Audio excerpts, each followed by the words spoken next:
ሰላም እንዴት ናችሁ?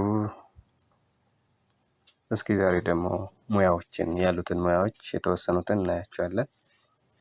እነዚህን በሁለት ክፍል የምናያቸው ሲሆን አሁን በዚህ ቪዲዮ የመጀመሪያውን ክፍል ነው የምናየው። ኦጉማ እንለዋለን። ሙያ ማለት ኦጉማ ማለት ነው። ስለዚህ ሆጀታ ሞቱማ ስንል የመንግስት ሰራተኛ ማለታችን ነው። ኦጌሰ ፈያ ስንልም የጤና ባለሙያ ማለታችን ነው። ሆጀታ ሞቱማና ኦጌሰ ፈያ ስንል ያው ጠቅለል አድርጎ አንድ ላይ የሚይዝ ነው። ከስሩ የተለያዩ ሙያዎችን ሊኖሩ ስለሚችል ማለት ነው። በርሲሳ ስንል መምህር ማለታችን ነው።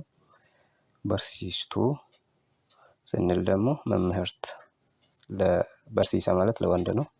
በርሲስቱ ማለት ደግሞ ለሴት ነው። ስለዚህ በጾታ ይለያል ማለት ነው። ኦጌሰ ቆና ካልን ደግሞ የእርሻ ባለሙያ ማለታችን ነው። አባ ሴራ ካልን ዳኛ ማለታችን ነው። አባ አለንጋ ካልን አቃቤ ህግ ማለታችን ነው። ፖሊሲ ካልን ደግሞ ፖሊስ ማለታችን ነው። ጋዜጤሳ ወንድ ጋዜጠኛ። ጋዜጤሲቱ ለሴት ጋዜጠኛ። በሬሳ ለወንድ ጸሐፊ።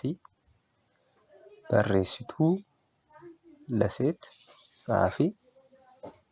በረታ ለወንድ ተማሪ። በረቱ ለሴት ተማሪ። ስለዚህ እነዚህ ወንድ ሴት ብዬ ያስቀመጥኳቸው ያው የሚለያዩትን ነው። ሌላውን እንዳለ አስቀምጬዋለሁ።